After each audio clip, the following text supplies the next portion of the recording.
Hello orchid people, this is Colin again, and I hope you're having a great Sunday. So I just thought I would make another video that's kind of like a follow-up to my video No Humidity No Problem, because I said, hey, one of the ways we can combat humidity and water loss through the leaves is having a robust root system and knowing when to water on time. So part of watering on time, which I'm going to talk about today, is fertilizing correctly so you don't burn your roots and you have proper pH. So I'm just going to really quickly go over my fertilizing regime, how I make it, and how I do quality control testing on my pots. So first of all, I use Norman's Optimal Orchid Nutrients as my fertilizer base. And you can use any type of fertilizer as long as you pH balance your solution and make sure that solution has a proper pH when you run it through your pots too. I also add a little bit of Cali Magic, and I wanted to mention I use these at full strength because I don't fertilize every week. That's really excessive to me because I always check my pH and it takes me a while when I fertilize. So, okay. So those are my bases, Cali Magic and the Norman's Optimal Orchid Fertilizer. I use the Cali Magic because it has magnesium in it, extra magnesium and extra calcium, so it really helps you get like your green leaves, because magnesium is the element that's used to photosynthesize in your leaves. It's what makes your leaves green. So what I do to pH balance is I add these aquarium products. You can also buy some hydroponic store products. For pH, I use pH down and pH up, and what this is it's just an acid and a base. So what you're doing is you're going to add a ratio of acid to base that gives you a slightly acidic pH.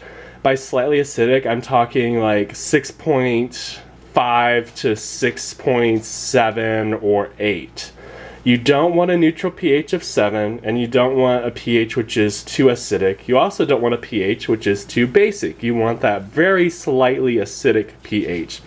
And why we want the slightly acidic pH is because your plants need some acidic protons, some hydrogen protons, to help with ion co-transport into the cells. So if you don't have those acidic hydrogen ions, you won't get your other fertilizer ions, i.e. your metals, your iron, your potassium, those won't go into your cell either. And if you have it too acidic, your fertilizer will precipitate your nutrients out of solution, and too basic, you won't have any of those acids to help with fertilizer uptake in the cell. So here's the ratio I use. I use 8 teaspoons of pH up to 5 teaspoons of pH down. That gives me a pretty good pH of around 6.7-ish. And here's how I double check. I use another aquarium product. I use a freshwater pH test solution, and I have this vial. So, and actually I have a little bit of solution left in this vial, so it won't give me a completely accurate test, but here's my fertilizer. I'm just going to pour it up till this line here, and we're going to test it, and we're going to see where it's at. Hopefully I won't spill anything everywhere, and I kind of did a little bit, but we'll clean it. That's good. That's my wife. She's like, yeah, you better clean it. We don't want chemicals around here. So I'm just going to add 3 drops of my test solution. And I kind of lost my indicator card, so I won't be able to fully show you what the pH range is. I'll just kind of like tell you the range that I have memorized, and I kind of need something white to go off of to really show you. So pH, so pretty much if this solution is green, this needs to be mixed a bit more. If the solution is like kind of bright green, that means that it's at a slightly acidic pH. When it starts to get blue, that means it's getting more towards neutral, and when it's bright blue, it's really basic. If it's too acidic, it'll be yellow. So this pH solution, it's a little on the kind of blue-green side, so it's getting closer to neutral. But so I mean, I can buffer this solution a little bit more, make it more bright green by adding some more acid. So I'm going to do that really quick. See my pH down. I'm just going to add a little tiny bit. I'm going to add 3 drops. I'm gonna mix it.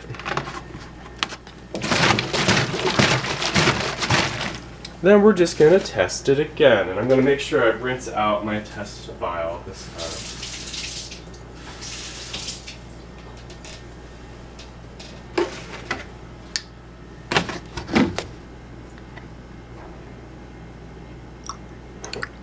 Oh, whoop, way too much.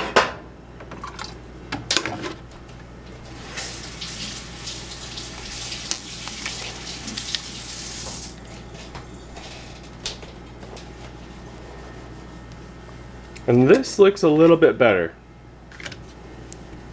Oh, it still looks about the same. So I'd actually want to buffer this out a little bit more. Still looks a little blue-green. But you know what? This is probably acceptable for orchids because your orchid medium is usually going to be a little acidic anyways, especially if you're using sphagnum moss. So I'm going to stop buffering. I think this is pretty good. And I'm going to show you pretty much the process I go through for watering, knowing when to water, and also for double checking to see what the fertilizing solution is like pH-wise when it gets out of the pot. So I'm going to go ahead and grab a pot that needs water and fertilizer. 1 second.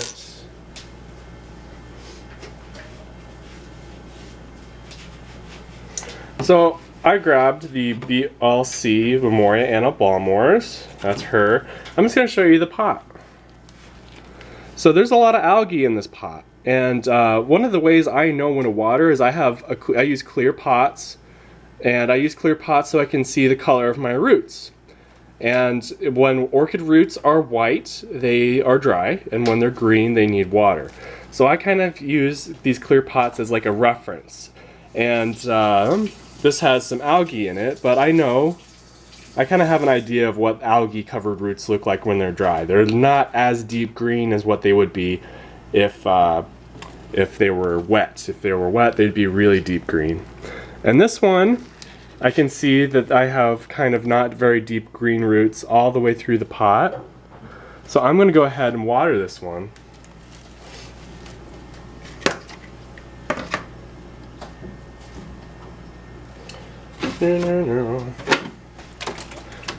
Alright, so I have my water basin. I'm going to do this over here so you can see, kind of cramped spacing. And I'm just going to water until I get water popping out of the pot. You want to get all over. And then I just kind of let it drip dry. So another way a trick I use to make sure I know when my pots are dry is I'll only put wet water retentive medium like on the bottom next to the hole, so that way I can put my finger in there and see if that wet water retentive media is actually crunchy and super dry. If it's not crunchy and super dry, I know that's the wettest pot of my pot, so I know it still has water in it. And something else to keep in mind is using a clear plastic pot with pumice and sphagnum is actually a bad idea if you don't have a lot of roots. Because if you don't have a lot of roots, you won't be able to see those roots when you pot it, and if you can't see the roots, you don't have a reference point. So you would want to go off of like something either wet on the bottom of the pot, like your wettest part of the pot is at a part where you can touch it, or you'd want to pot it in hydroponics. And we're going to put this down. I was going to fertilize it, but it's actually still in bud, so I'm not going to do that. But pretty much when I fertilize, what I do to double check, I'll hold my pot like this, and I'll catch some water in a test tube, and I'll just add my testing solution in there to see if it's green. If it's green, I know my pH solution is good, and my plant is properly fertilized. So there's that. I'm going to show you another pot, so you can get an idea of how I water with plants that are in hydroponics.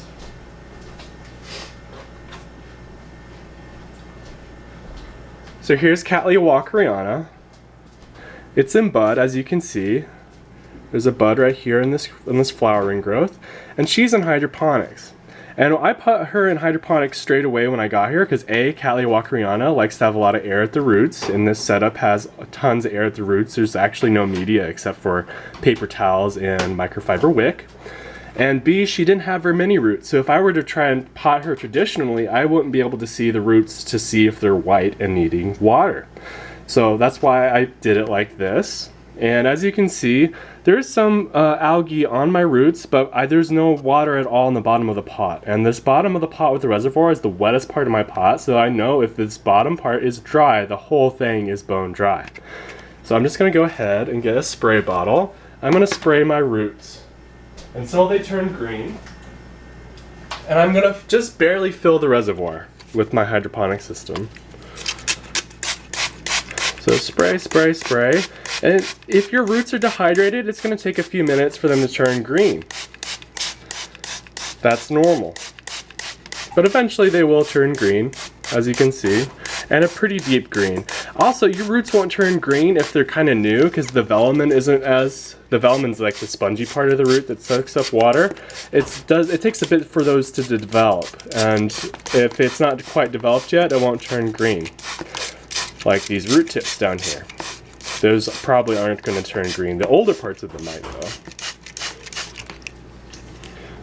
Alright, so as you can see, she's kind of green all over, so that's good. So I'm going to go ahead and water it. And because she's in bud, I'm not going to fertilize my Cattleya walkeriana either. Because the fertilizer salts can kind of suck water out from the buds. At least that's my theory. I don't know if it's true or not. So I'm just going to fill this up with water a little bit. It already has some water in there. And I'm just going to barely fill it up until my roots are a little bit submerged. And I know what you're thinking, leaving this water in here is going to drown them. And that's not true, because my roots have not been rotting off from me leaving water in here. And actually, there's so much air exposure, and it's so dry in Arizona, this puddle is going to dry up in a couple days, so it's still going to be really airy. Alright, so that's kind of how I make my fertilizer and do quality control, and also see when to water. Oh, one last thing. Some people go off of your bulb fatness to see if your plant is hydrated, and this is semi-true. You can look at the bulbs and see if they're plump and fat and tell if the plant is hydrated, but it's also misleading because your bulbs will eventually shrivel when you get new growths. And this always happens, so if you have a new growth popping up, it's going to suck water out of these old bulbs. So even if your plant is well hydrated, it's going to start to shrivel, and you should not water more to make up for that. So that's why I don't really go off of bulb fatness to know when to water. I always go off of my roots, and I always go off of a reference point to see when to water. Again, you want to know where the wettest part of your pot is, and you want to be able to feel it somehow with a skewer, with your finger, or just look at it to see what the root color is like. So that's all I have to say. I hope this was informative for you, and I hope you have a really great rest of your weekend. So with that, happy growing. Bye-bye.